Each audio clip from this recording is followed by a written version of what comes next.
Death is Hello, highly bitches. underrated. And you guys are invisible again. God damn it. You're You're visible again. So, Well, my picture is still very fitting considering you didn't properly set us up. Alright, hold on. I gotta check something. Alright. Is that still good? No. I love that you still have the fucking "you tried" star. Yeah, on your chest. Shut up. I'm just making sure I don't cover up the words. Okay, so I just gotta make you guys a little bit smaller, because the star. Alright. Also, are you going to remove the "you tried" off yourself? No. Okay. Bright got 1 gold star and she's never relinquishing it.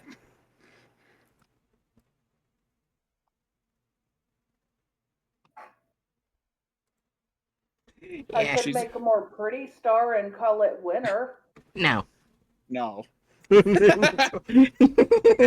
Bright's gonna have like 3 lines in her will. It's gonna say, "Turn me into a record with a fucking Recast. Rickroll on." Yeah, turn me into a record of the Rickroll.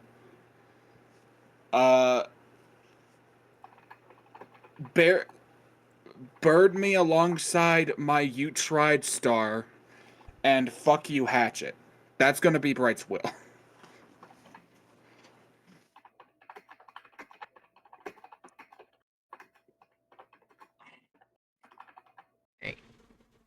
Alright, we ready?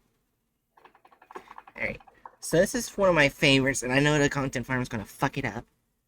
This is SCP-783, aka the Crooked Man. Object Class Keter. Level 3/783, classified. Special containment procedures. Personnel must monitor the town of Tembe and continue to develop the entity's profile. Its victims are to be retrieved, incinerated, and cataloged in this file. Update. Due to recent events, a stronger Foundation presence has been determined to be necessary for the containment of 783 and its related phenomena. An ancillary building near the local hospital, as well as 2 domiciles, have been commanded from the locals for the Foundation use. This property... What the fuck? Domicile means home. Yeah. But I am going No. to look up what an ancillary is. No, I'm just saying what the fuck, because Bright said 2 like difficult words perfectly right off the bat. Fuck Bright, you! are you They okay? are not weapons. Fuck you both! Bright, Fuck you both! Bright, are you alright? Yes, fuck you! Bright, blink twice if you're safe. I hate you. Oh, you know what an ancillary building is? It's basically the subsidiary of a factory.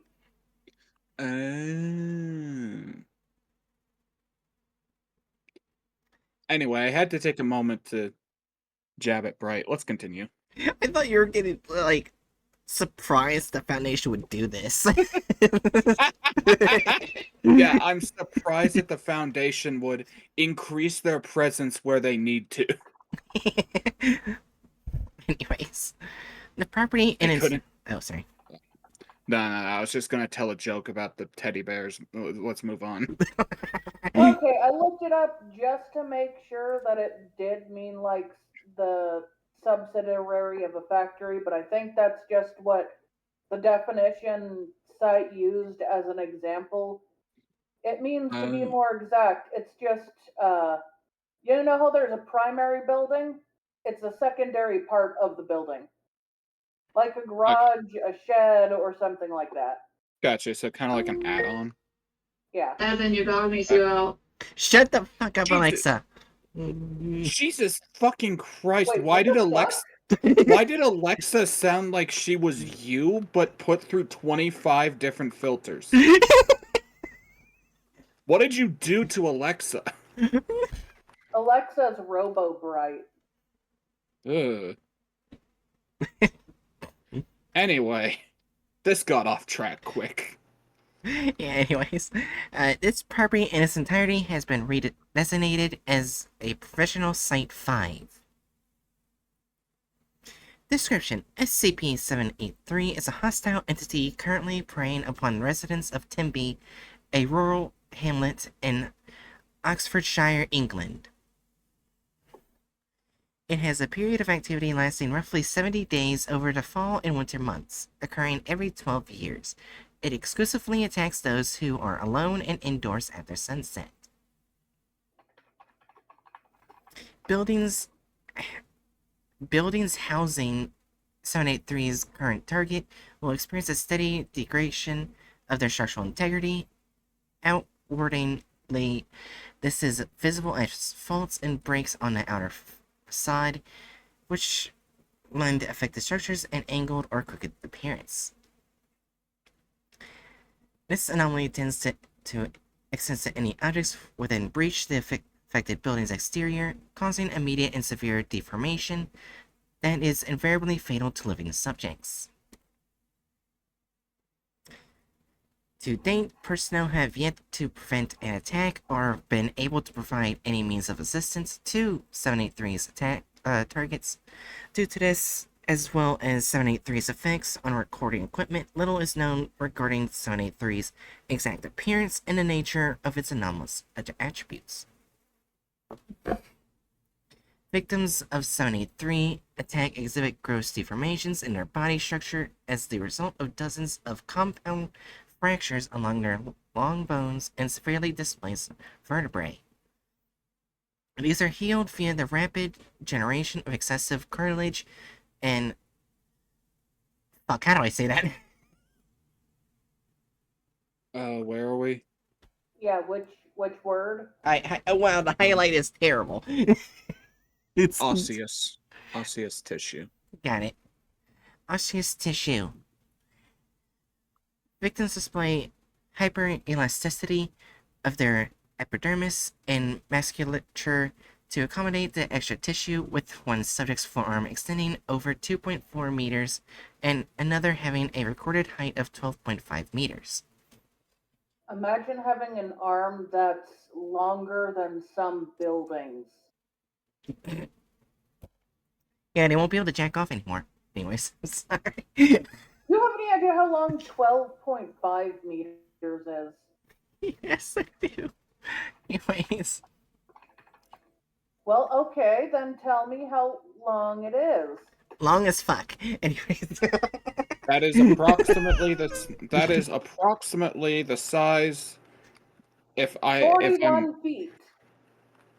That is approximately the size of the female Titan. Anyways, the end result of this malformation and elongation are subjects who visually present as being wholly serrated or gnarled. Despite the nature of these injuries, most victims are alive after cessation of an 783 attack, though they often suffer full body paralysis or remain in a persistent vegetative state. 27 living specimens have been acquired and placed on life support. They are held in a wing of the local hospital, requisitioned for Foundation use. The residents of Tenby are aware of the existence of 783, though speaking of it publicly is considered taboo. Researchers have documented a playground song shared among local youths regarding the anomaly. There lived a crooked man who made a crooked deal. He kept a crooked cane and his catch in a crooked creel. He stole a crooked child who cried a crooked squeal, and a crooked little man was broken on the wheel.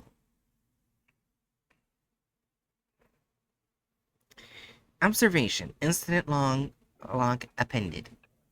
A month prior to 783's current period of activity, D209 was selected from a group of volunteers to live in a Foundation-owned property in Tenby. Audio/video recording equipment was installed throughout the house for observation purposes. The phone was recorded on a 43rd day of his stay. Video log at 22 minutes 34 seconds. Second floor bedroom, D209, lying upright in bed, reading a novel. Living room.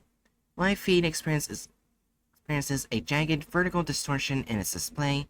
This begins on the left of the frame near the front door and crosses over to the right side towards the hallway. It lasts approximately 23 seconds. At 22 minutes 35 seconds, floor 1 hallway, footlights from the window posing the camera are scared by something entering the hallway. A similar distortion effect occurs center frame, masking the object. The image quality further degrades before ceasing transmission. Again, that's what it looks like in a 1-4 hallway. Distortion seems to be left to the frame as 783 enters from the living room. That's it right there. That's all we can see from 783.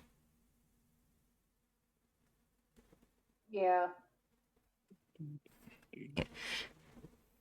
Just a little squeal. Anyways. Second floor bedroom, D209 jerks upright, alert, claims to hear a slow, prolonged scratching sound coming from the first floor. He begins to get up out of bed. Note: 783 manifestation confirmed, visual distortion taken to be an indicator of 783's physical placement within the house. At 22 minutes 36 seconds, second floor stair, image becomes wavy and distorted, movement can be seen, though the interference is such that no details can be made out. Second floor bedroom, slow, deliberate footsteps can be heard ascending the stairs. D209 attempts to open the window and escape to no avail. At 22 minutes 37 seconds, second floor bedroom D209 procures a small lamp from the nightstand and makes several attempts to smash through the window. Second floor hallway. Sudden video corruption affects this feed as 783 moves directly in front of the camera. The image resolves over the span of 33 seconds as it moves further down the hall. At this point, the only affected area on the recording is immediately outside the bedroom. Second floor bedroom. D209 freezes. A knock is heard at the door. At 22 minutes 38 seconds, second floor bedroom. D209 approaches the door, wielding the lamp as a cudgel? Yes. Okay, Basically as a weapon. gotcha. Yeah. He asks... Also, a oh, creel, just for future references, is a wicker basket which you put your fish in. Huh. So in the song, it was literally singing about how he made a corrupt deal and he kept his fish in a creel and then he stole a child and killed them over a wheel. So probably drove over them. yeah. Sounds. Wait a minute. I Yeah. don't know. Something about this just like broke my brain, and my first thought was, is this based on Rumpelstiltskin? I doubt it. But I like don't the think second, yeah, like the second that my brain came to it, I'm like, what is the association there? That makes no sense. Yeah, Yeah. no. It's the Crooked Man, which it's just a different version of the Crooked Man. Yeah. It's SCP version. This one has a cane, and he made a crooked deal. I don't know what that deal is. I don't know if it has to deal with either the child or fish. I don't know why the fish was brought into this, but Hey, is it to say he eats fish, or did he trade the fish for something? I don't know. Does he fish sell have the every fish? I right don't to be know. in whatever they want. Well, yeah, but tell me, what part does the fish play? Whatever Well, part the fish wants to play. well, if there's a story Okay, about that's fair. 783, we might find out. Anyways. But also, I didn't realize that the Crooked Man was something that existed outside of SCP. Yeah, it's Yeah, no. an old rhyme. You want to know the original rhyme? Yeah. Yeah, sure. Yeah, I knew it existed at SCP because I played a horror game that was based off of not the SCP Crooked Man, but the actual Crooked Man. Huh. Yeah, it was really good. It was terrifying.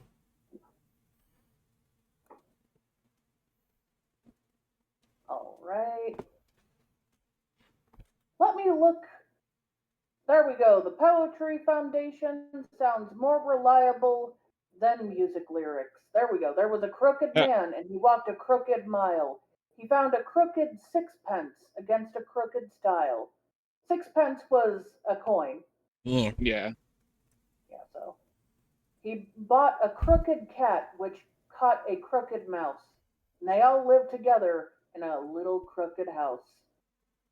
So here's the thing. I do know one of the content farms that we're gonna look at read that poem as the SCP Crooked Man's poem. Oh no! No, No! that's a totally different version. This one doesn't have a dead child or catching fish.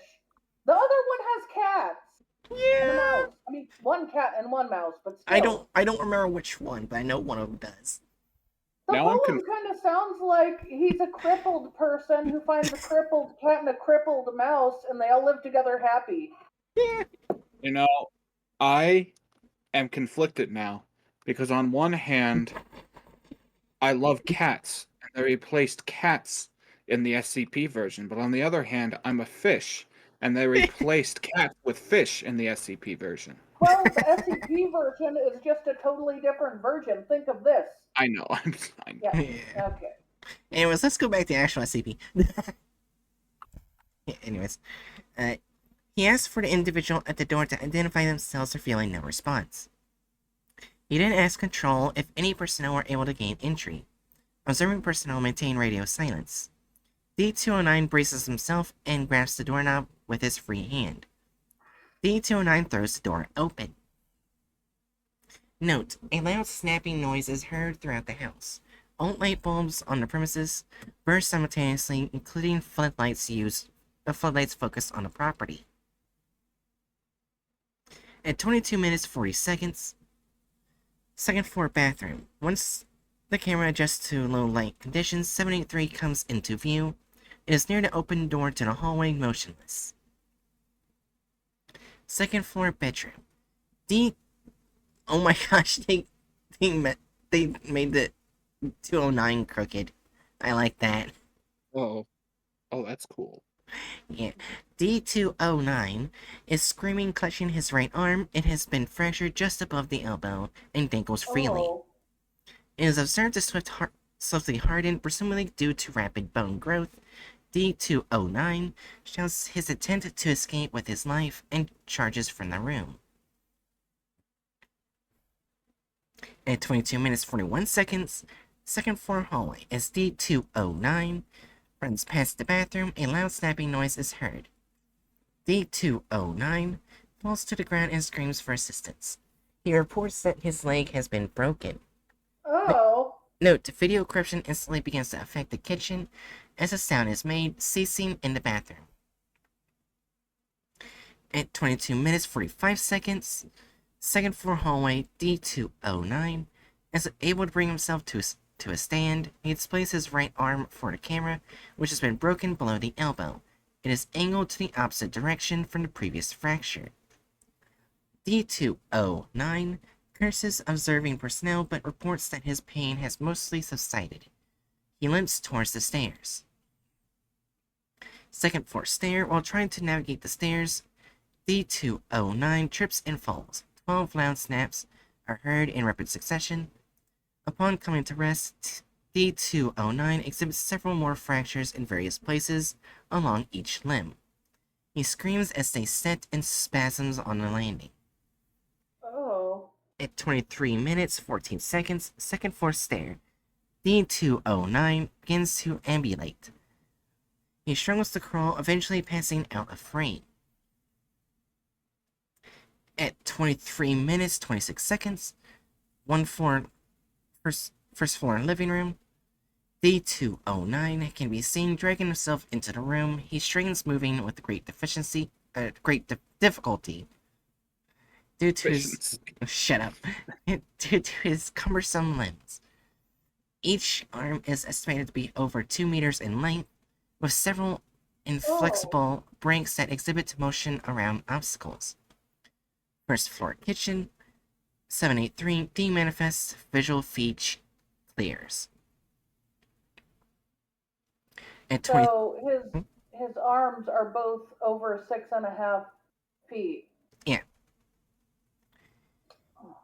At 23 minutes 31 seconds, first floor and living room, D209, occupies the majority of the living room. His lower legs stretch out of frame into the hallway. He has a hand on the knob of the front door, but the length of his fingers impairs the dexterity required to manipulate it.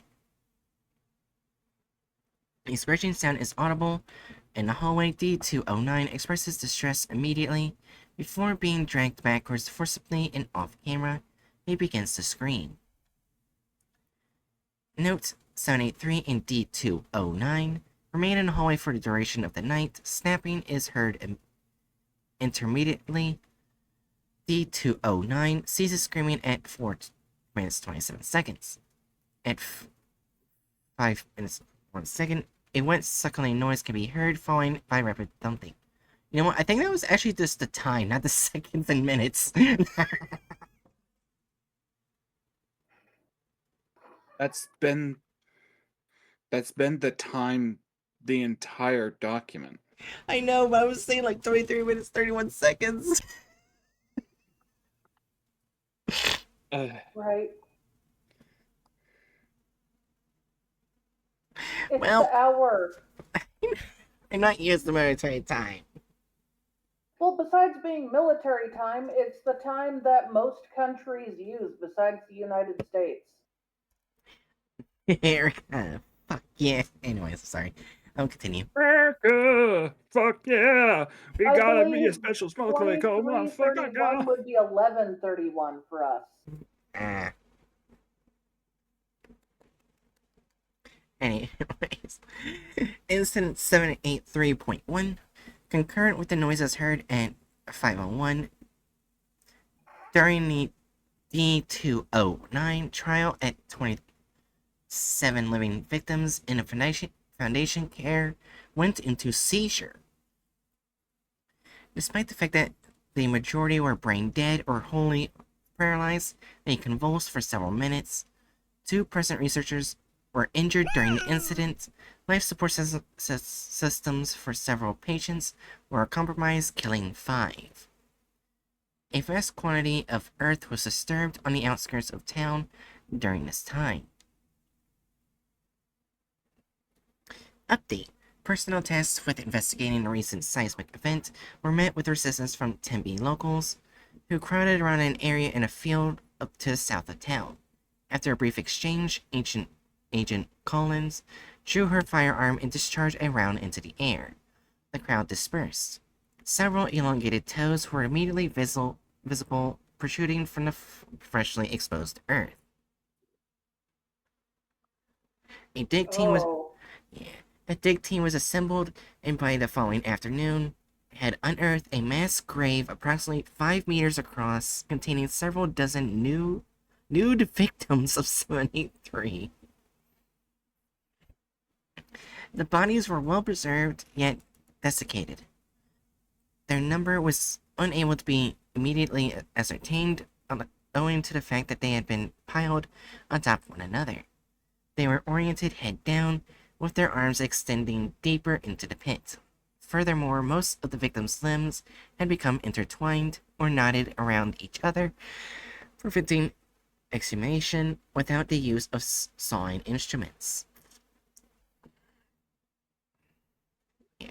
Researcher Singer elected to extract a tissue sample.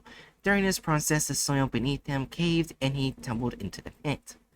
The bodies shifted due to his weight. As he struggled to gain footing, the tangle of limbs gave way and he fell out of sight. Oh! Agent Collins. Agent Collins. He fell in the crooked pit. Oh or perhaps it's the crooked creel. Oh my god. That is not a creedle. That is not the appropriate word for creedle. No. Yeah, but I'm meaning like it could be like the nursery rhyme could be referring to this thematically. Yes. Anyways, Agent Collins promptly commandeered a length of rope and tied it around her waist. She attacks several nearby personnel with reeling her in. Upon her signal, it entered the pit. Approximately 20 meters worth of rope was drawn beneath the corpses as Agent Collins ascended. The line became a taut after several minutes. She signaled for extraction and she was recovered safely. Upon debrief, the agent testified to the existence of an anomalous locale, the entrance to which is located beneath the victims' corpses. A temporary leave of absence was granted to Agent Collins. Uh-oh. Agent Collins' name became crooked. That's not good. Oh, that's such a cool little working out of like just. I love it when SCP files are creative in how they're formatted. Formatted. Yeah. Alright. So 783-L1. The following is the first recorded exploration regarding the 783 case file. Please refer to the primary documentation for further information. Field Log 1. D-2172 is chosen to perform preliminary observation of the subterranean Tembe anomaly, a large circular pit acting as a mass grave for the twisted and elongated corpses of past 783 victims, all facing downward. D-2172 is suited in MOPP level 4 gear and fitted with a retractable harness. What's MOPP? It's the first time I've seen that. Not sure if it's I an have no SCP fucking thing or not. I have no fucking clue. Mm. Wait, what happened? Or I was just wondering what MOPP is. Like, I'm not sure if it's an SCP thing or military thing. I could look it up. Mm-hmm. Yes.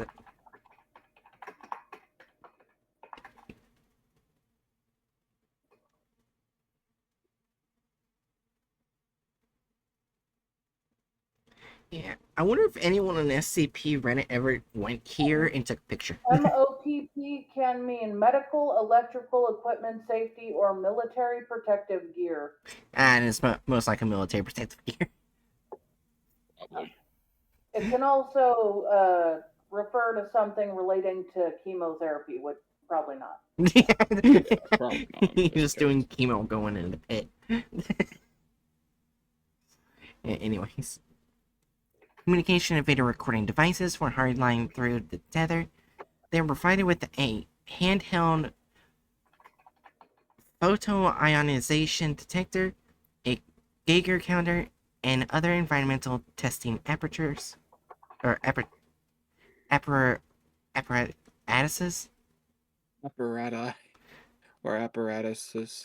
Got it. Also, I almost want to give you a pass for mispronouncing Geiger counter as Geiger counter.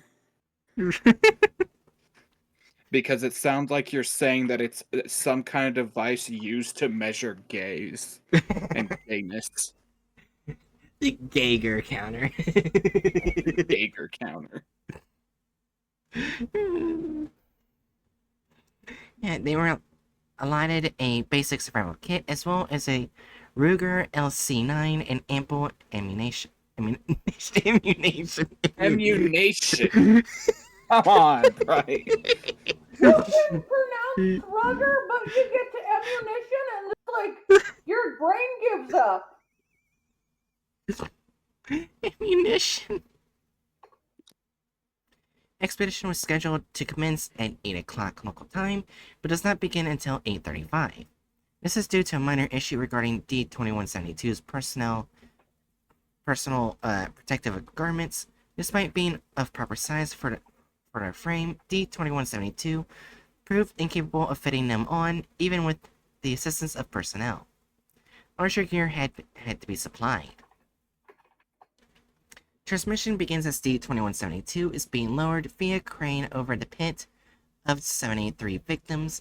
They prod their foot into a fold between the collided torsos of two corpses, which part. They look up and signal for the technician to continue. Visual feed reduces and clarity intermittently as limbs and bodies pass close to the lens.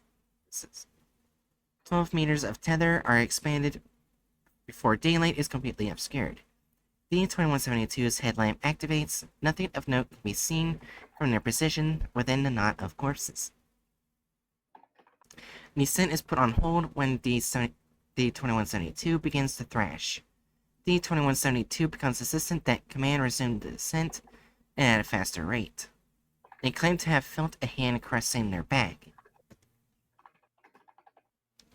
At 18 minutes... God damn it! At 18 meters, D-2172 reports a sense of vertigo and expresses confusion regarding the direction of travel.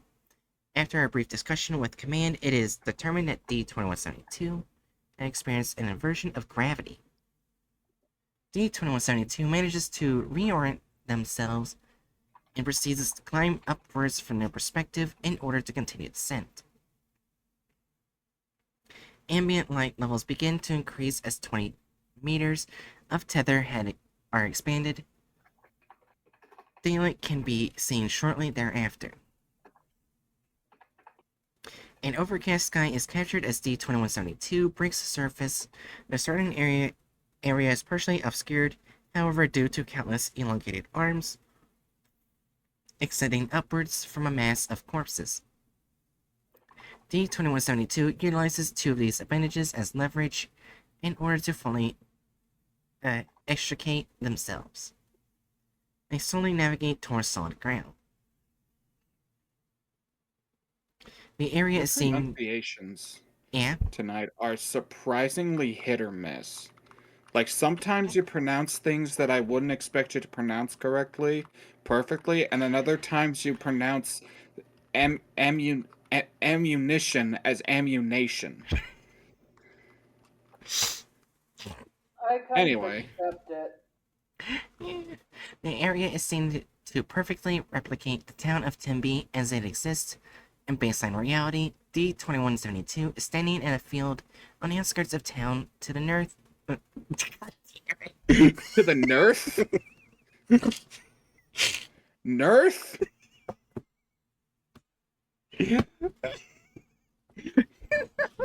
Nerth.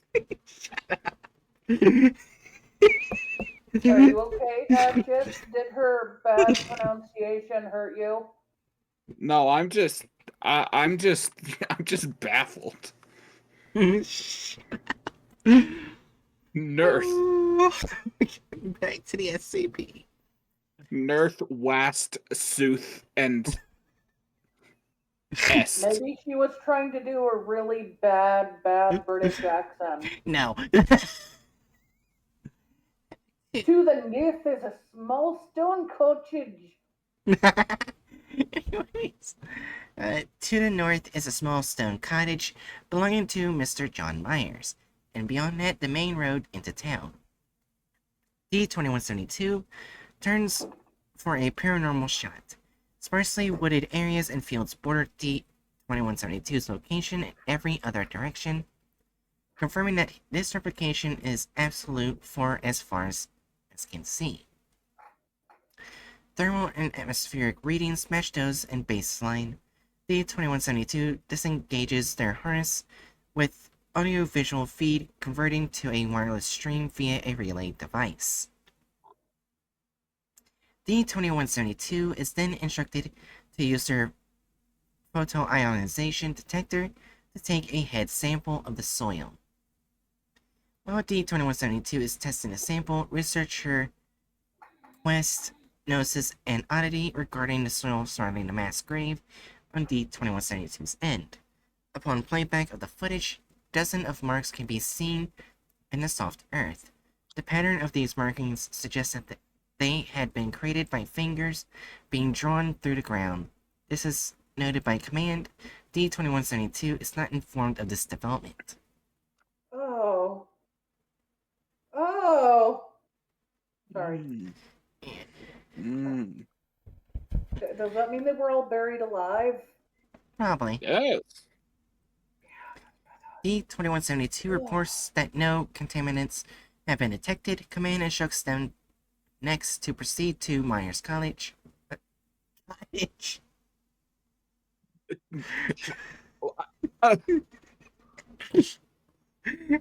Okay, yeah. Myers I'll Cottage. go, Huh? please be sure to go by the college. As we all know, the Crooked Man is actually secretly a janitor at the college. I'm pretty sure that's not what they are. Anyways. Well, you want me to say he was a professor? Oh my gosh. Anyways, the Myers Cottage, and to remain vigilant for any sign of researcher Singer. D-2172 arrives at the cottage and and knocks thrice on the door. They pause, awaiting an answer, and then proceed to enter. The cottage appears to be uninhabited. D-2172 rummages through the first room, finding nothing of note, and walks into the bedroom. On the wall over the bed is a rough sketch done in charcoal. It depicts the upper body of a reclined humanoid figure holding a rod or staff. Its free hand is outstretched above the headrest. D-2172 is instructed to approach and inspect the drawing. D-2172 is hesitant, professing to feel a great sense of unease while in the drawing's presence. They advance slowly. With each step in its direction comes a decrease in quality of the video feed, which begins to break up. By the time the drawing is within arm's reach, the video feed is obscured by heavy amounts of static. The audio is drowned out by a shrill whistling noise before D-2172 can touch the drawing. Command orders them to withdraw. They acquiesce. What was that? Acquiesce. Acquiesce. We can't blame you on that one. That is a tough word. Yeah. And back away. Interference is reduced to nominal levels. D-2172 is permitted to exit the premises and explore the village proper. D-2172 walks in silence for a few minutes before the road sign for Tembe becomes visible. They travel down a bend in the road, where on the ground they find a single work boot. Picking it up and turning it over in their hands, it becomes clear that it matches those belonging to researcher Singer. D-2172 intuits, yeah. The direction Singer could have been traveling and points out a nearby home. It is a two-story dwelling with a sizable front lawn housing a witch elm. That's a type of tree. Yeah, witch elm. The tree is noticeably dead. The ground around it is littered with broken limbs.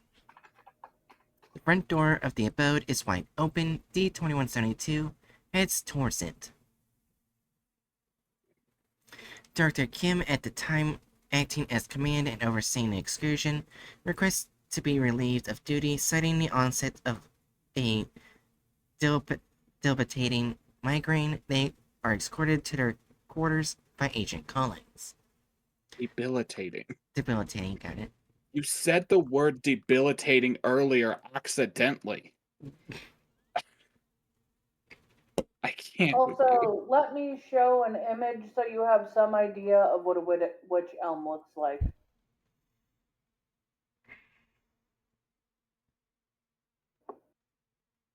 Or like 2 pictures.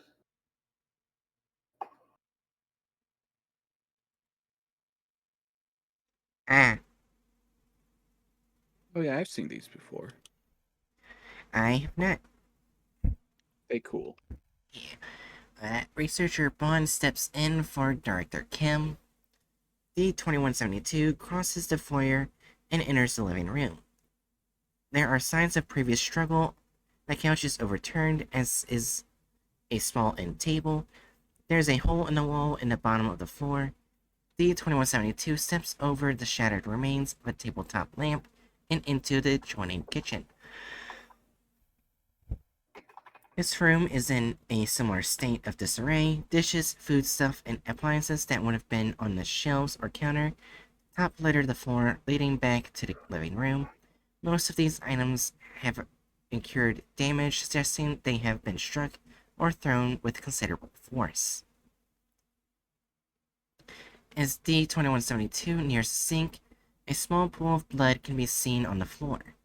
There is a clear pattern of cast-off splatter on the walls and counter, with long strokes indicating that an assailant delivered several successive blows with a bladed weapon. D2172 kneels to take a sample of the blood, and upon standing, a butcher's block can be seen laying on its side next to the sink. All of the slots are filled save for the one intended for a meat cleaver. D2172 notices this fact. A series of passive blood stains lead from D2172's location and towards a door on the far end of the room. The door is heavily pock-marked and scratched, indicating assault is found to be locked from the other side. D2172 attempts to kick the door in, but only manages to splinter some wood along the door frame before becoming winded after 3 attempts. They walk back towards the other end of the kitchen, take a deep breath, and charge at the door. D2172 shoulders the door at full speed, breaching it successfully.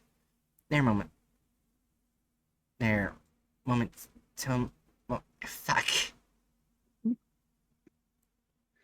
Come on, you You know okay? this word. Momentum. There it goes. There you go. Alright. Got twisted on my tongue for a second. Anyways, their momentum. No, it was made crooked on your tongue. Oh, shut up. Oh my gosh. Ain't that perfect? Their momentum carries them over the door's threshold, where they panic and brace the wall for support in order to stop themselves from falling down a flight of stairs leading to the basement. D2172 gains their bearings and is chided for their reckless behavior. Command instructs them to enter the basement after trying the light switch, which fails to produce a result. They have a brief discussion with Command on the merits of documenting the contents of the basement and place a heavy emphasis on the value of their own life. They are eventually persuaded to continue on threat of being cast adrift. D2172 activates their headlamp. They draw their firearm, disengage the safety, and carefully descend in a low, ready stance, hugging the wall opposite the railing. The basement is largely empty. D2172 sweeps the area, and something on the ground in the far corner of the room glints under the light of their headlamp. D2172 approaches and finds the missing meat cleaver, wet with blood. They kneel to inspect the cleaver, and upon standing, they notice a 1/4 meter wide hole in the concrete wall, an exhaust vent leading above ground. A piece of fabric is hanging from inside it. Closer inspection reveals it to be a pants leg. D2172 pulls at the article, which is found to be a tattered pair of tan slacks, briefly worn by researcher Singer. A rustling is heard from within the vent. D2172 leans in closer to inspect, and something fleshy can be seen which quickly moves up a bend in the pipe and out of sight. D2172 promptly withdraws from the premises. To be fair, I'd also withdraw if I saw shit like that.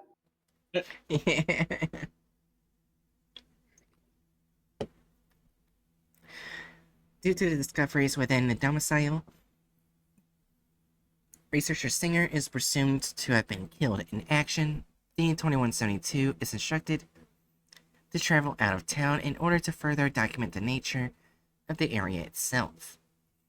To determine its actual boundaries, if any, little of note occurs for the next 40 minutes, as D-2172 travels north and out of town down Timby's main street.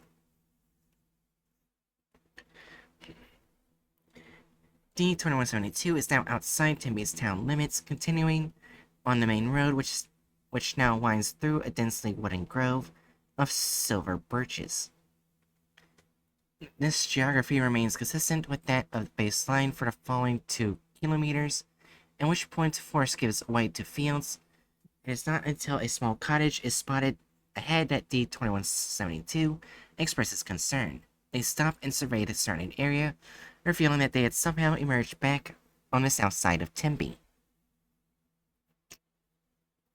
D-2172 conveys to command that they cannot see the limbs of 73 victims, which should have been visible extending out of the body pit.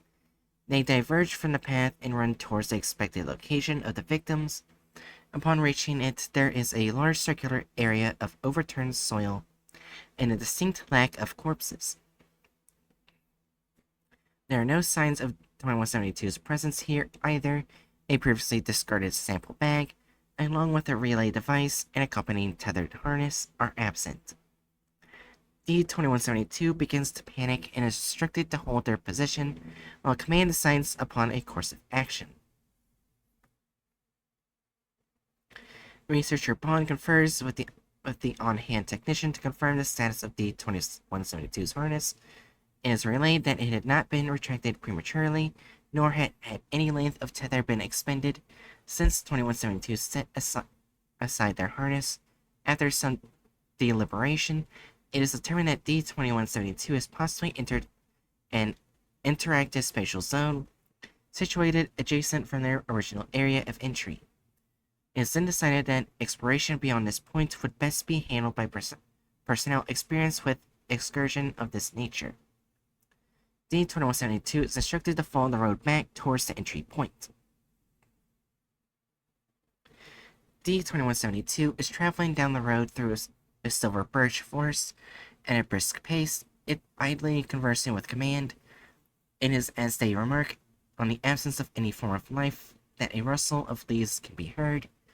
D-2172 turns towards the source of the noise to find the naked body of an elongated 783 victim. It is sprawled across the road, unmoving a few dozen meters away. D-2172 swears loudly and then turns to continue on the path. Another 783 victim is stretched along the road before him, some distance away, also unmoving. D-2172 withdraws their firearm and takes a step towards it. A rustling and snapping sound can then be heard behind D-2172, who again turns to face the victim behind them. Although the body's position remains unchanged, it is clear that the trunk and arms had grown and elongated, twisting and breaking, placing them closer to D-2172's position. More snapping can be heard once again from behind D-2172. They rapidly turn to fire at the 783 victim, burying their path, whose neck had elongated but bent such that it placed their head roughly a meter away from 2172, at eye level. Though several rounds of discharge directly into its face, it elicits no reaction. Snapping can be heard once again from the observed victim behind D-2172, who absconds from between the entities by running off the road and into the woods. D-2172 runs for several minutes eastward, ignoring command's advice to keep the road within view. They eventually stop to catch their breath and recuperate, coming to rest momentarily on a large rock. There is no sign of pursuit from the 783 victims. D-2172 uses this opportunity to reload their firearm. Upon holstering it, they take some time to consume an MRE. They consult with command on their relative position and determine the proper direction of travel. A moment is taken to alleviate themselves and they set off. The trek is largely uneventful over the next 14 minutes before D-2172 stops. They claim to feel minute vibrations in the ground, coming in short, punctuated bursts. Now they are assured that the sensation may be attributable to the unstable region of space-time in which they are in. Something that should not be concerning. They insist on remaining still, listening. They inform command of a muted, thumping noise, coinciding with the vibrations. This is not picked up on the audio. They advance carefully, again readying their firearm. Off in the far distance, the camera captures a single silver birch tree being lifted vertically out of sight above the tree line. D-2172 does not seem to have witnessed it.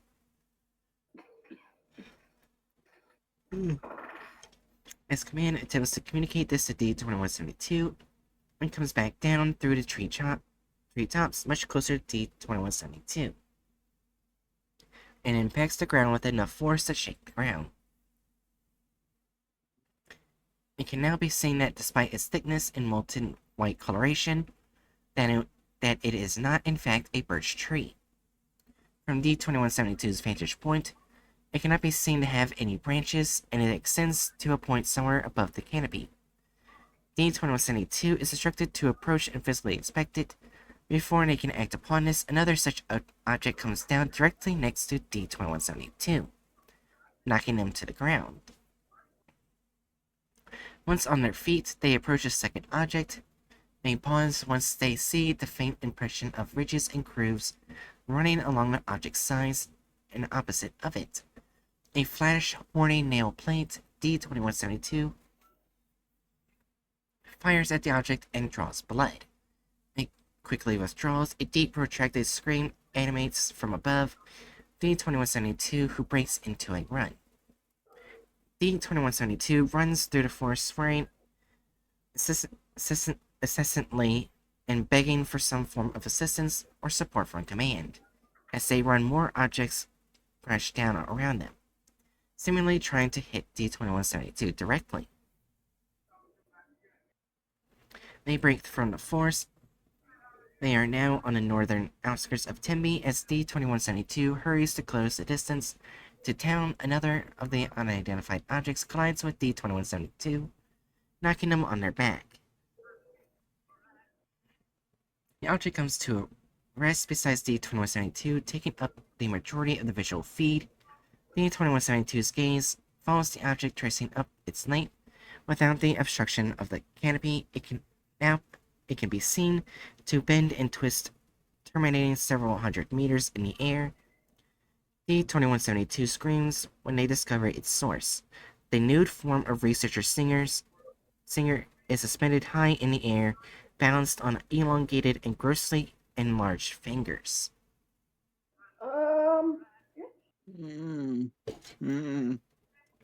Yeah. Researcher Bond stands from her position at control console, doubles over, and proceeds to vomit profusely. A member of medical staff rushes to her side in time to catch her as she falls unconscious. Dr. Peterson elects to take her place at the command console. Agent Collins arrives to help carry Researcher Bond to the medical bay, where she is to receive corrective treatment. The Singer creature screams a hollow sound, lifting one finger from somewhere deep within the silver birch grove, felling several trees as they drag it towards D-2172. D-2172 rolls to their left and out of its path. They withdraw their weapon and fire at Singer, failing to hit their mark. The Singer creature can be seen to lift its left hand, slowly drawing its digits together to grab D-2172. D-2172 swiftly comes to a stand and runs in the opposite direction. The digits can be heard colliding with one another behind them. They safely reach the main road and do not slow their pace as they follow it south through town.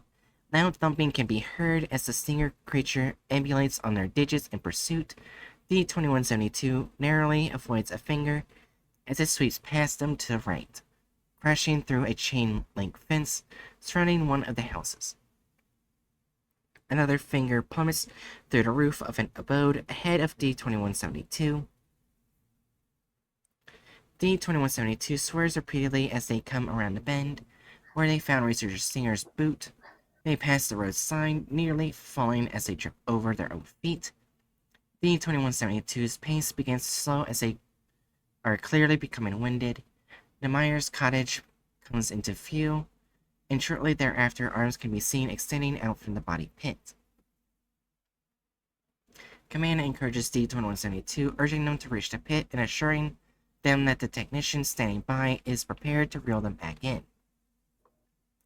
The Singer creature screeches. D-2172 is knocked aside with great force, tumbling into the field. Visual feed is lost due to incurred damage. D-2172 can be heard screaming and cussing with ambient volume, suggesting that they are getting further and further away from the recorder. The thumping of the Singer creature's fingers can be heard becoming more and more distant as well.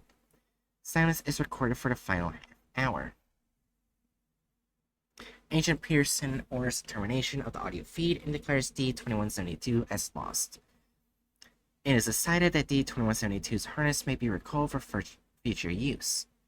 Agent Collins arrives in the control room and discusses the matter with Dr. Peterson. Collins asserts that there is no evidence that D-2172 was captured or had expired. Citing an ethics committee mandate on the exploration of non-incursive extra-dimensional locales, they persuade Dr. Peterson to leave available D-2172's harness.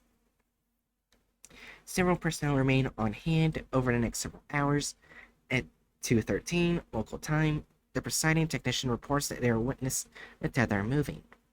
After a moment of stillness, they are able to observe it becoming briefly taut as the line is tugged on twice. D-2172 signal for extraction. Medical personnel are notified as it is anticipated that D-2172 will need to be attended to. After a minute, D-2172's empty body harness breaks the surface. It appears that none of the straps had been properly secured prior to being recalled. The harness seems to be caught on something within the pit. The tether continues to retract, revealing the hand of D-2172 grasping to the harness, which slips out of their grip. D-2172's hand can be seen to move animately, attempting to grab hold of something to keep it from slowly sinking back into the mass of corpses.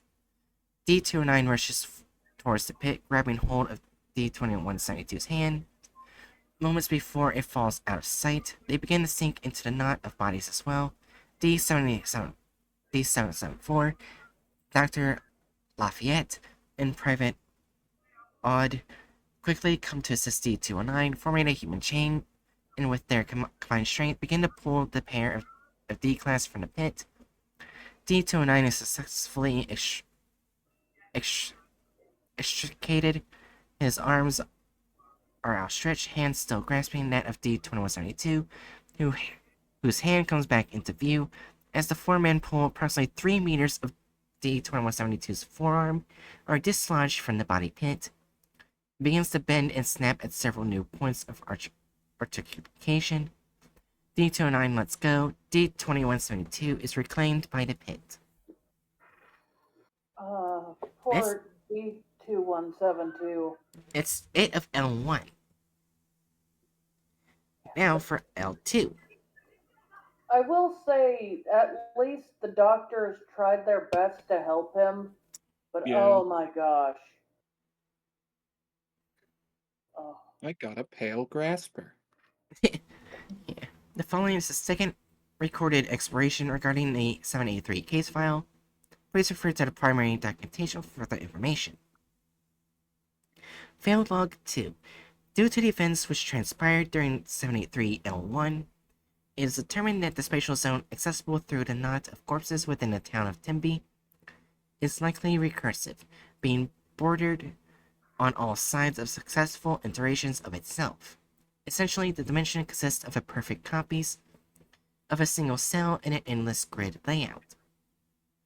A spatial operative, SO, would be required to effectively traverse the locale. SO Nix is requisitioned From Site 121 in the United States, she was chosen due to her expertise in traveling extra special locales featuring recurring topology. Having personally mapped 27 iterations of SCP Redacted, engineered a supply line for Mobile Task Force Terrifying Black during their second tour of SCP Redacted, and having successfully navigated an escape route through Site Redacted during an emergency extraction of assets. After a full debriefing and several viewings of D-2172's exploration log, SO Nix spends her first week on site personally inspecting the town limits of baseline Tembi and denoting points of interest along the wooden outskirts of her personal map. It is only after she had acquainted herself with local topography that she requisitions the materials from HQ and makes final preparations for her dive into the Tembi pit of corpses. On 8th day, SO Nix returns to the site with the following. Equal to 1,000 referencing exit markers, REM, a prismatic compass and a map of Tembi, sufficient rations for a 3-day excursion, wireless AV surveillance camera, an M1014 shotgun with side saddle, 12-gauge buckshot, X16, a shotgun shell bandolier, 12-gauge buckshot times 20, 12-gauge slug by times 36, 124-inch machete, Unit K9121, 2-year-old Dutch Shepherd Taphos. They just had to include a pooch. Yep. Agent Collins is chosen to oversee command during the excursion owing to the sickness which had affected her colleagues during the previous expedition's broadcast.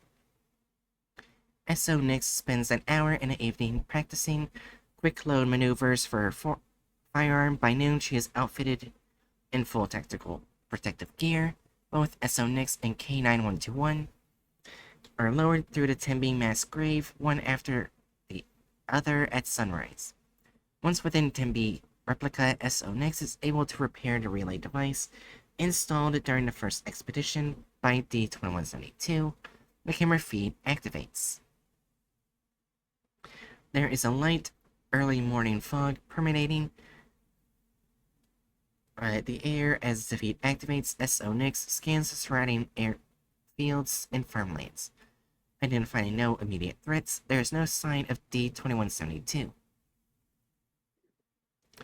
She turns and calls out to K9121, who is partially obscured by the arms reaching up from the body's pits tangle of corpses. As K9121 comes around to meet up with SO Nix, it passes beneath a low-hanging limb from one of the bodies, which breaks with an audible crack. The gnarled limb stops just short of touching K9121 before it is swiftly severed by SO Nix's machete. As the pair depart, intermittent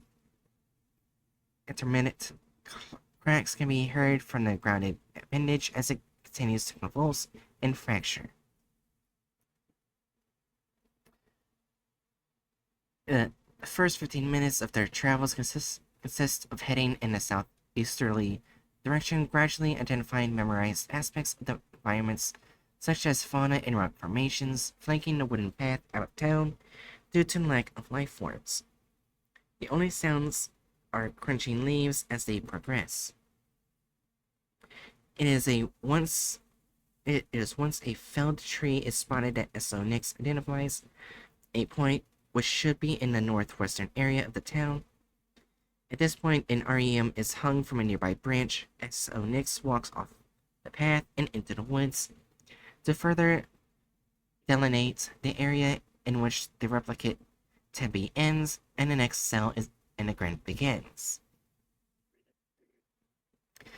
SO Nix methodically begins canvassing the woods and cross-referencing her map, Placing REMs to delineate the boundaries of the primary zone, K9121 bounds through the woods alongside her during this time, occasionally sniffing the area.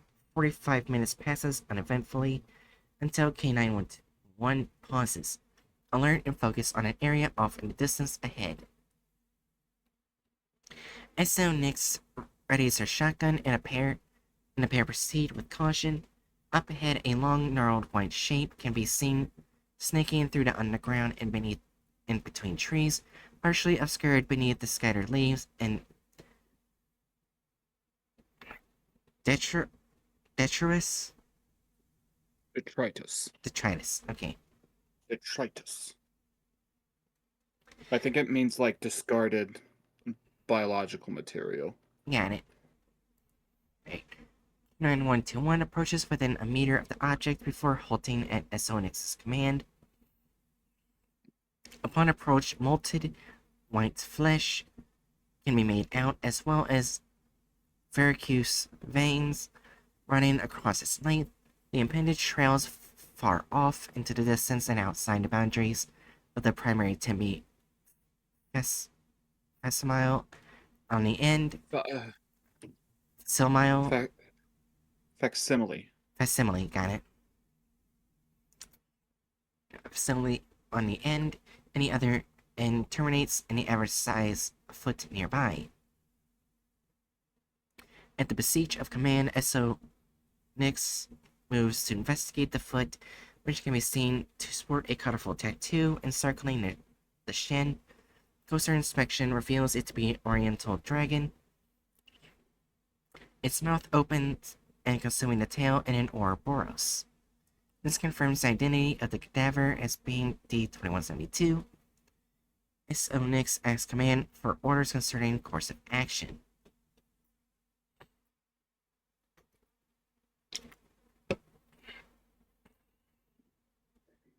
An alarm is set off within the base. Command is notified that Dr. Lafayette has escaped their quarters with the assistance of D-774.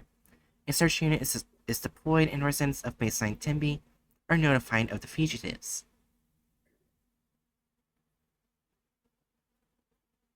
Receiving no guidance from command, SO Nix states her intention to follow D-2172's limb through the woods and into this next cell in the grid. She calls K9121 to her side and they begin walking. 3 quick bone splintering cracks can be heard behind the pair.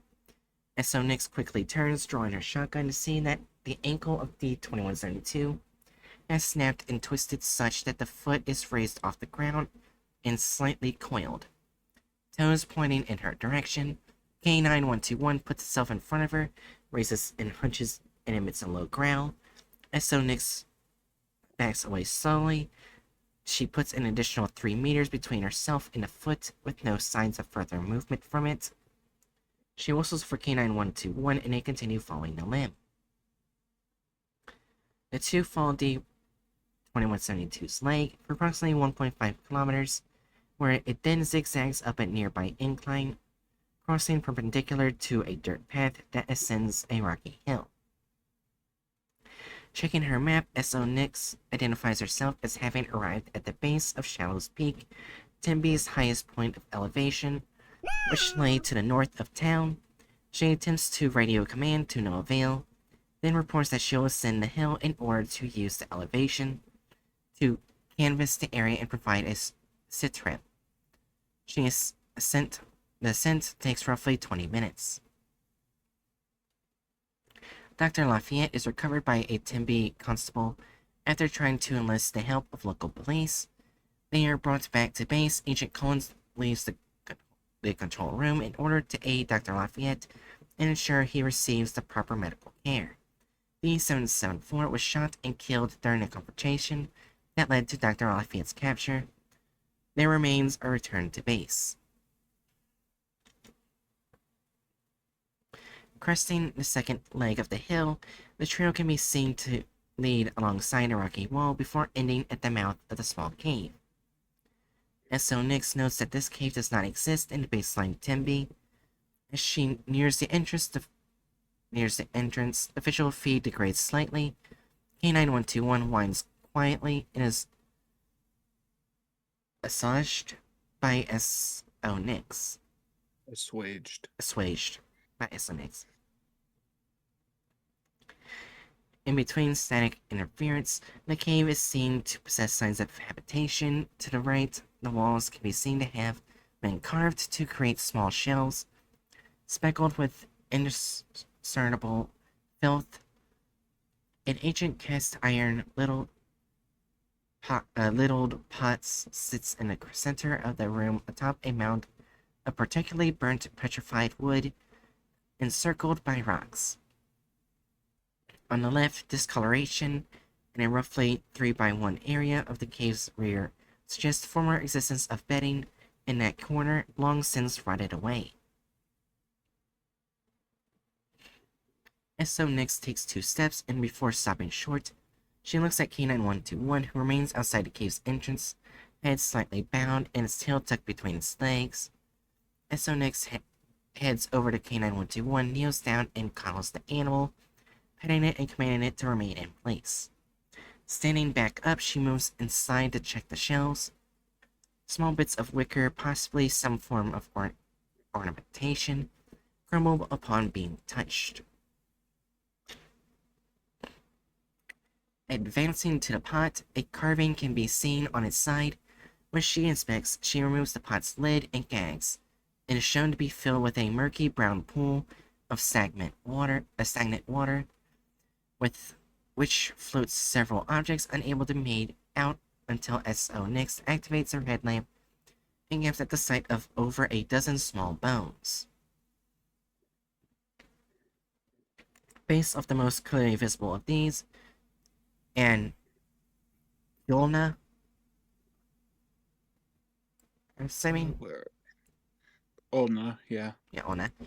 It is estimated that the remains belonging to an individual no more than 2 months of age. Ooh. The display is further plagued by static. S.O. Nix replaces the lid and sets the pot down carefully. She pauses momentarily, partly stands and staggers, and then proceeds to fall to her knees and vomit profusely. She curses slightly and sniffles afterwards for a minute, obscuring the camera feed as she wipes her face. Looking up, a small nook in the cave wall can be seen, foot level. Beside where the bed previously lay, something small and brown is inside it. S.O. Nix takes a few deep breaths and then raises to a stand. Static builds as S.O. Nix crosses over to investigate. She kneels, reaches her hand inside, and pulls out the object. The visual field is overcome by white noise, though S.O. Nix can still be heard, who reports finding some form of diary. Flipping through the first few weathered pages reveals a little of import. Any content that may have once been present as long since faded. She continues to scan a document when a hollow popping noise rings out.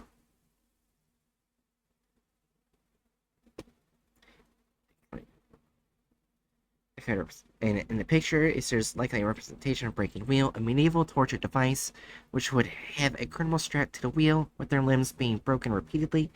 Victims would be kept alive in this state until they succumbed to their injuries. Guessing this is in the cave.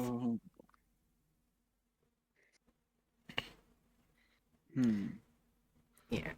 Turning quickly. Huh? There once was a crooked man who made a crooked deal. Crooked cane, crooked creel. So maybe the crooked man was originally just a guy who made a deal with someone to fish up some kind of protected fish, and then he was put to death using this wheel. And it does have like a childlike bone in I there. think I understand what's going on. The Oh? crooked man was actually a child. Ooh. Because of the bone being belonging to a 2-month-old child. Well, no, think of this. the crooked man made a crooked deal, but then it talks about the person fishing and a child being broken over a wheel. Oh yeah, that's right. Child being broken over a wheel. Oh yeah. So then, It might have been the dad made a deal to get the fish, and they were the one who was carrying the fish, but the child ended up getting blamed and put under torture. hmm. Mm. I love these sorts of uh, little mysteries put together in SCP articles. Yeah. That is horrible. It makes sense now, and I hate It it. is. Yeah. Yeah. Alright, continue. We might find more information. Turning quickly, no immediate threat or change in surroundings is seen. K9121 begins approaching cautiously. Another sharp. Wait. I think I know. I think I have a better idea. Oh? The Mm. person who blamed the child probably was a noble or something who caught the fish without with hoping that they wouldn't be caught. So when it was found out the fish, like that they were caught over the fish, instead of fessing up, they blamed the child, and everyone believed him because he was the noble. Mm. Mm. That's I why don't know they that. took the child and put him over the wheel. Back Well, then, a noble's word was a lot stronger. Normal people were typically serfs, which were basically indentured servants. yeah, but I'd just say that that's a lot of information that we like. That's that's an idea that's largely based on a lot of information we don't have. Yeah, we don't That's actually. fair. I guess we really don't know Yeah. anything about. We don't know when the Yeah, pit started Yeah. happening or when it happened and everything. We don't know yeah. Yeah, like the and age. and to and I want to be very clear when I say that we don't have that much information. That's very clearly by design.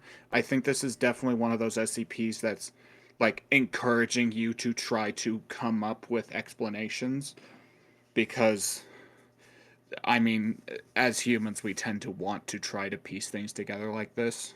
God Yeah. damn, do I want to piece it together? Here's the thing. I kind of want this tattooed on me at some point, like this image. No, Right? right? Listen, Don't put a listen. torture device on your body.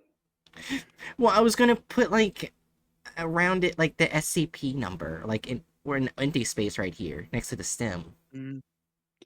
I mean, I've seen worse tattoos. Yeah. You guys didn't even react to the tattoo design I sent in Special Character Fun Time. I don't remember if I even looked at it. Yeah.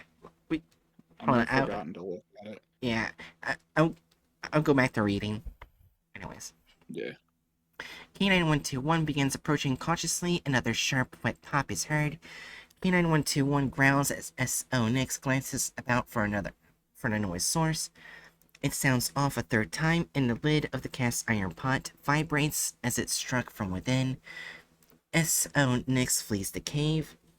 Within D774's remains being tended to by Dr. Kim, Agent Collins and Dr. Lafayette arrived at the control room. Agent Collins dons the headset and announces her presence to S.O. Nix. S.O. Nix has reached the top of Shadow's Peak by the time Command is able to reach her, and relays the events of the previous hour from her perspective. She is clearly able to see both the replicate Timby to the east where she entered, as well as the iterative copy to the west, in the cell she now occupies.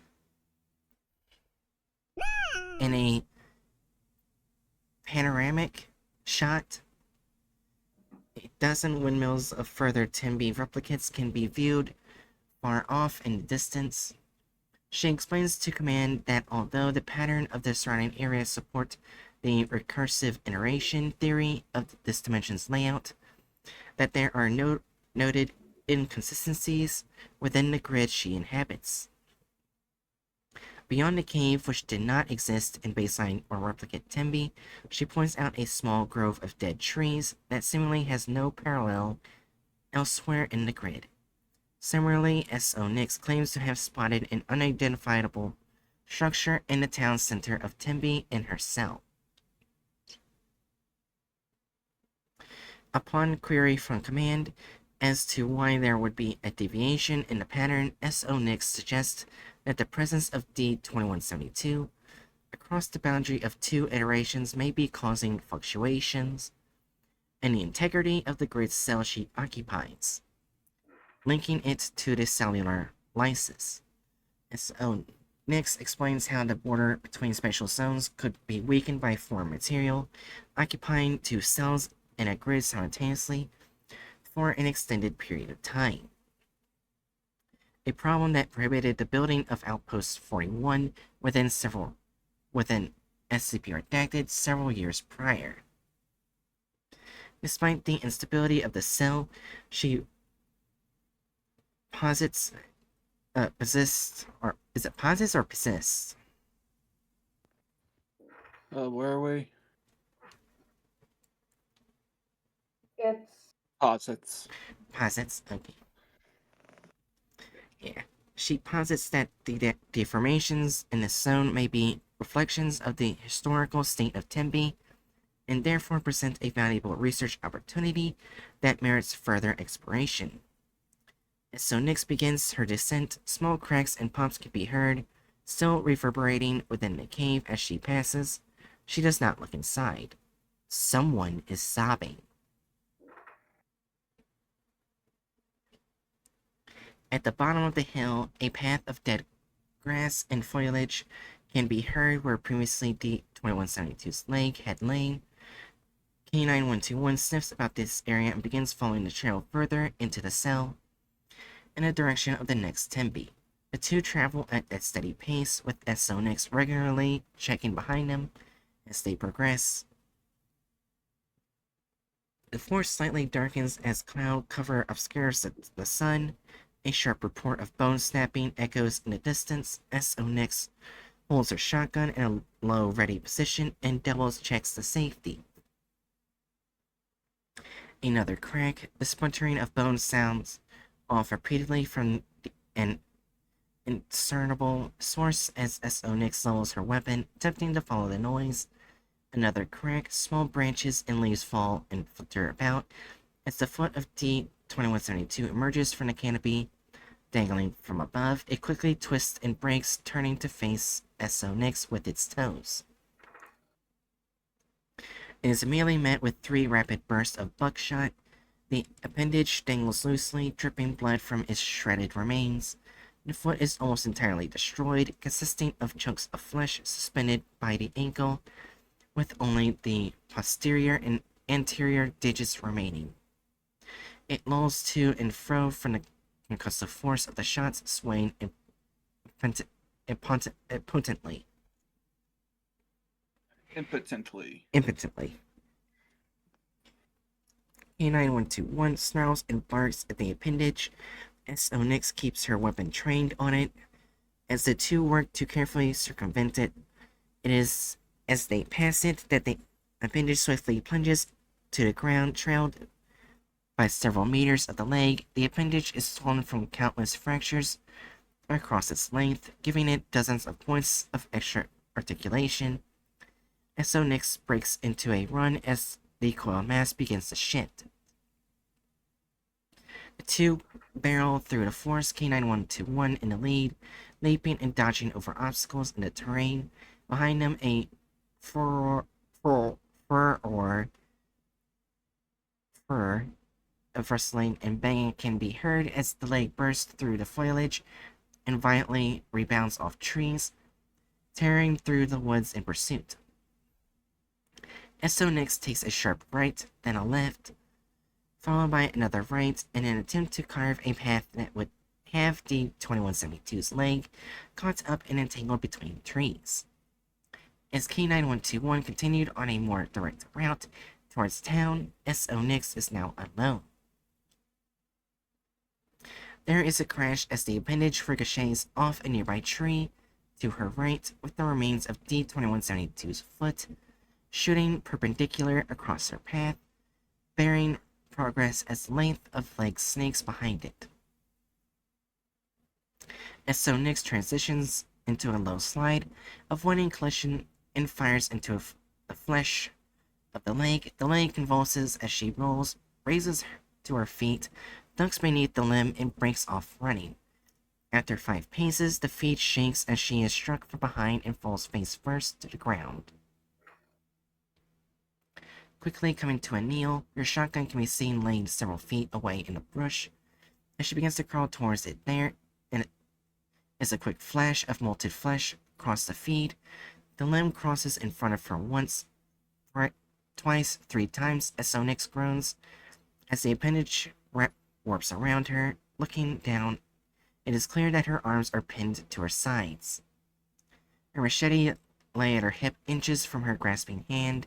As she struggles, the leg pulls back, twisting in on itself ever further, coiling about her like a snake, jerking the feet about as she is spun backwards into its many folds.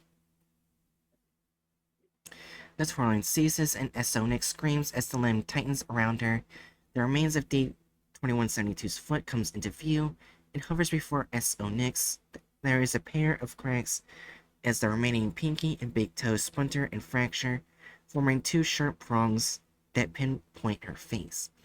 It rear backs momentarily before it lunges forward. Just as it is about to strike Nyx, there is a flurry of motion. K9121 leaps from off-camera, catching D21's foot in its mouth. The limb writhes. Yeah, writhes. Got it. Writhes. As the animal wrestles with the appendage, the leg loosens, dropping Nyx. The appendage twists and curls as K9121 tears into it with its teeth, quivering in an unnatural manner. Nyx crawls towards her firearm, and they contend with one another in the background. She grabs her gun and turns in time to see the leg sweep under the feet of K9121, warp around the canine and retract in a rapid pace. The dog yelps as the leg ensnarls it, and it absconds off into the woods away from Nyx. Agent Collins informs Nyx that she needs to progress towards the next town. She is advised not to follow the limb and to consider the animal a lost asset. Ignoring command, Nyx charges after the fleeing leg. The knot of flesh wrapped around K9121 shreds a path through the forest, ripping through the brush and felling some of the smaller trees. Nyx curses and pants as she chases after it. The leg begins to draw itself upward and pull the animal's weight up alongside it and out of sight. As it drags itself away, the mass becomes caught up between a pair of trees positioned beside one another. K9121 whimpers as the leg constricts in an attempt to squeeze through. Nyx catches up, discarding her shotgun and lunging toward with a swift blow from her machete. There is a high-pitched shriek in the distance. She strikes it again and again and again. She bellows a long scream as she viciously assaults the leg, cutting clear into the flesh and revealing bone. She hacks and chops and shouts as the dog whines and attempts to free itself. The leg ceases its attempts and pulls through the trees, and instead raises sharply upwards, knocking Nyx away. The cries of K9121 can be heard above her before trailing off into the far distance out of earshot. Someone is sobbing. Nyx screams in anger. She stands shouting threats off into the wilderness after the leg, crying out for it to return, swearing retribution. It takes several minutes for her to calm down. She radios command asking for help to hunt the leg of D-2172, and is denied. She is instructed to either investigate the Tembi in her cell or abort the mission. When she chooses the former, she retrieves her firearm and continues progress. Given the distance traveled during the chase, it is not long before she is met with the farmland which encircles this version of Tembi. Unlike the baseline town, the farmlands here are barren. Not a single piece of vegetation sprouts from the dirt, which just seem to appear dry and infertile as she treks onward. Entering the town, SO stalks silently through the streets. She rounds a corner, peering into the general store as she passes, revealing several 783 victims pressed up against the plate glass. There is still another on the second story of the hardware store across the street. 3 more peer out from within a stand, half parked on the curb, having crashed into a lamppost. Another is visible beneath the gate of a storm drain, its face contorted and pressed up against the bars with enough force that bits of fat press upwards through them. None move to attack. A sudden, I know I've heard this word before. I forgot how to say it. Cacophony. Cacophony. Cacophony. Cacophony. Got it. It's okay. It's a hard word. It is a hard word, but also it sounded like you said cockney, which I thought was funny. Yeah. A sudden cacophony is sputtering wood and breaking glass interrupts the silence. Turning around, SO sees that the buildings flanking the end of the street have taken a broken, crooked appearance. Their foundations crumble, a hallmark of 783's influence. Before SO can react, the pair of buildings collapse inwards, blocking the road she entered from. It is unknown if it is the sudden noise or the possible presence of 783 itself, but the corpses spotted throughout the town begin to shudder violently. The trio in the car can be seen to thrash about wildly. Their bones break and snap and crack and rapidly heal and stretch. Within seconds, the entirety of the sedan is full of flesh, knotted together and writhing. The windshield cracks from the pressure. The 774 enters the control room. SO continues towards the town center.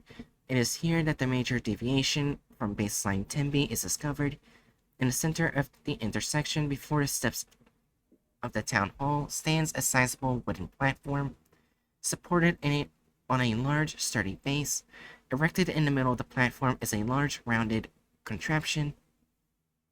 There is an unidentifiable mound upon it.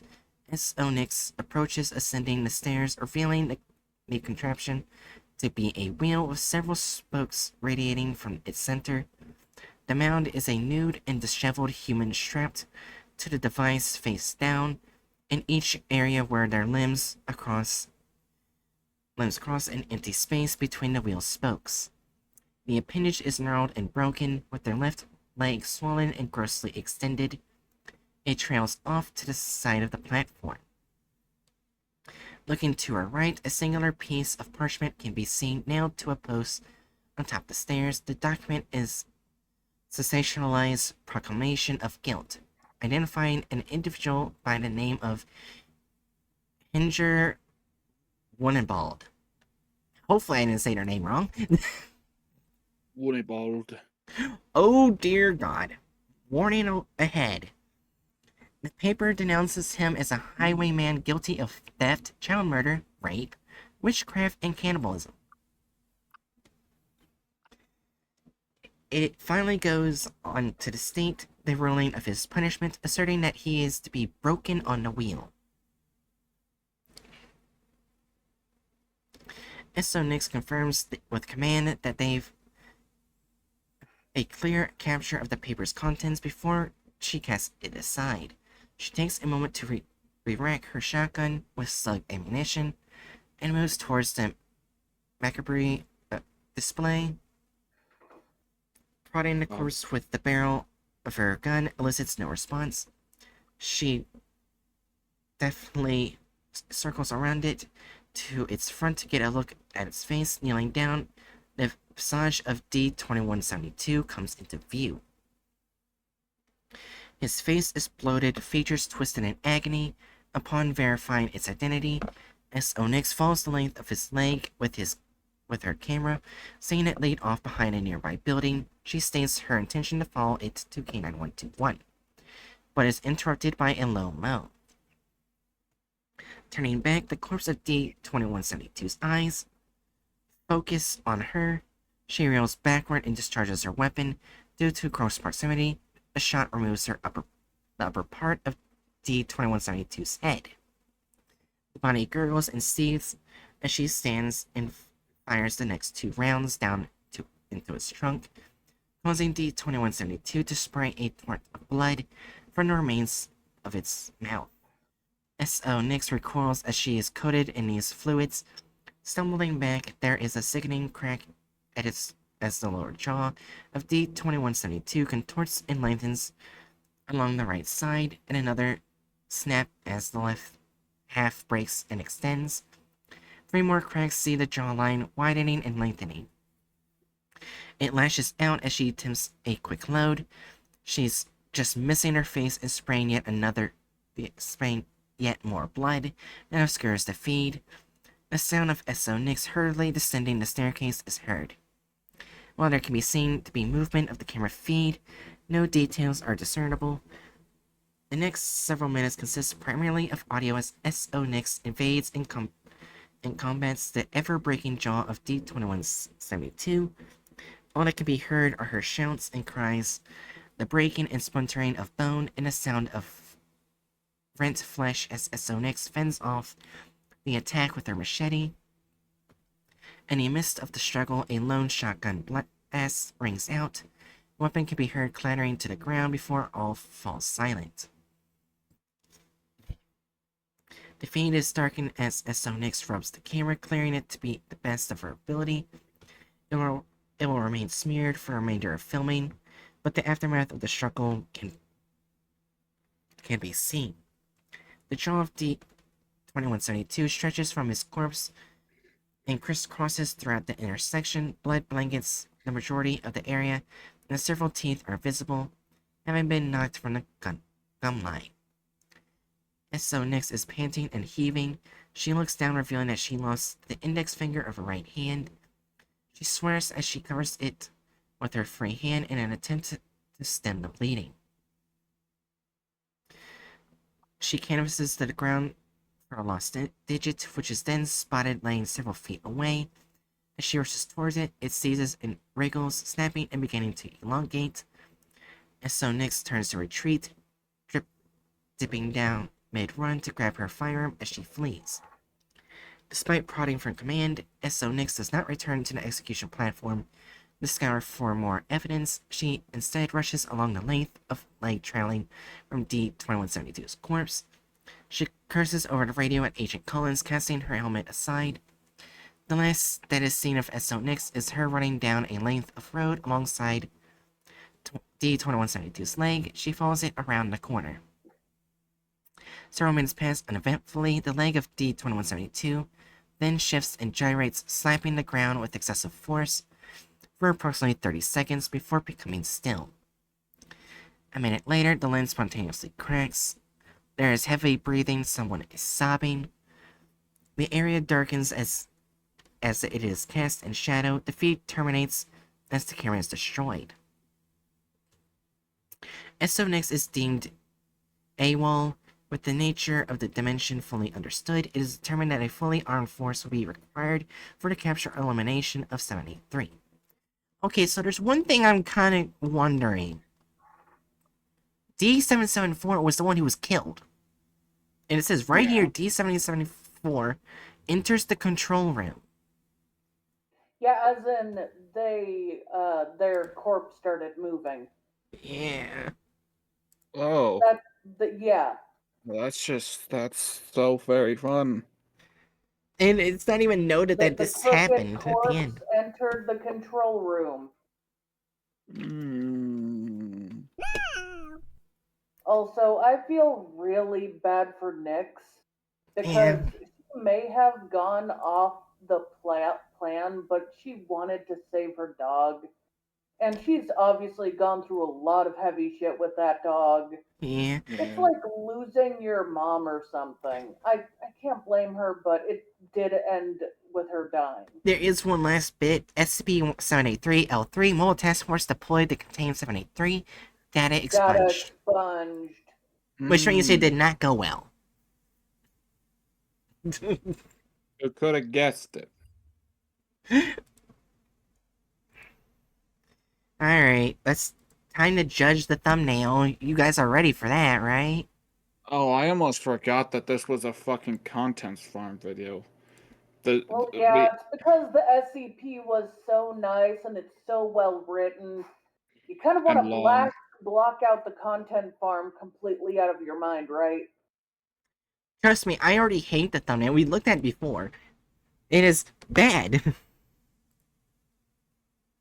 You know what? I'm gonna change my icon already just because I know it's gonna be bad. There we go. I'm in the annoyed faced. Oh, Mm. Oh four, yeah, that's 4. Yeah. I think they just honestly how. created the crooked man, even though you can't see it.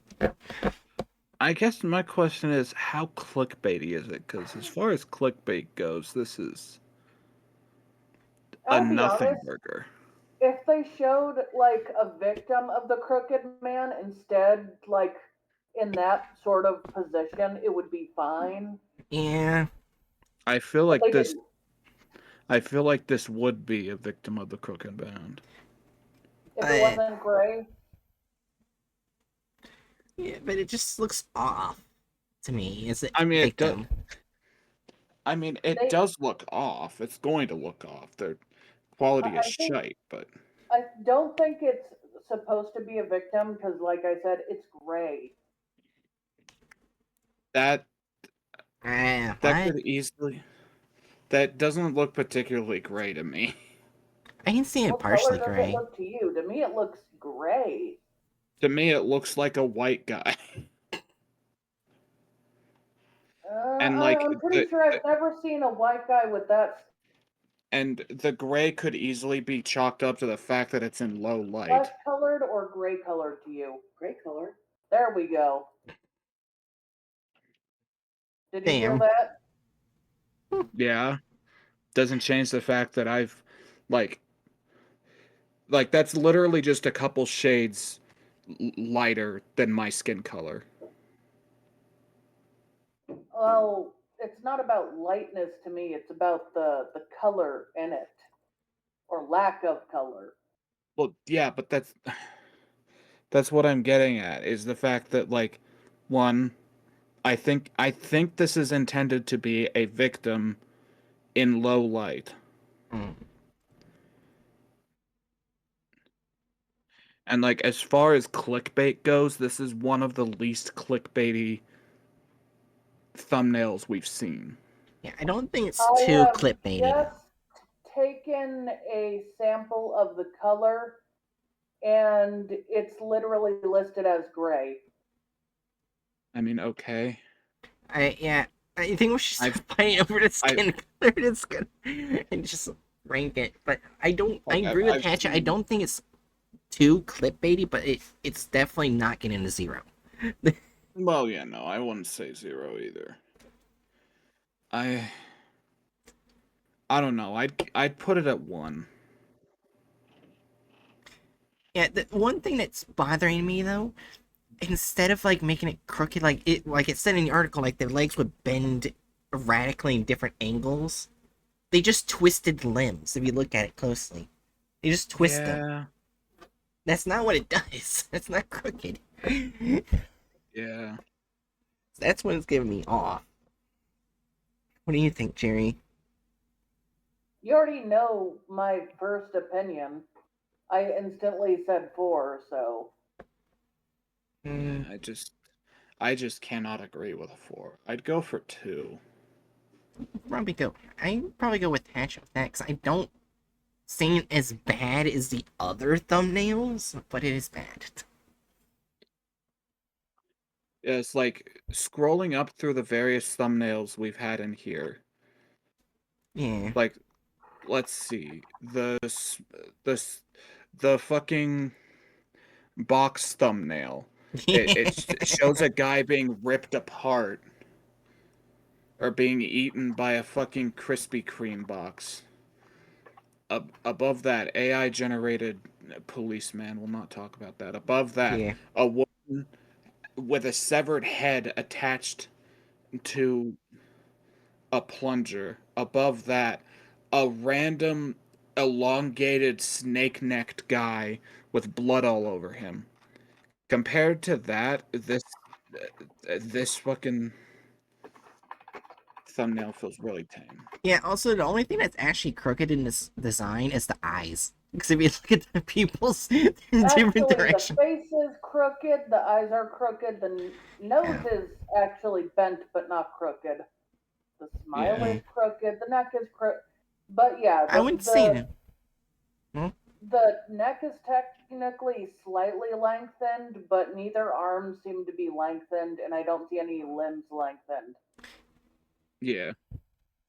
I think I can go with hatches on 2. I don't think it goes too higher than that. Because it's not.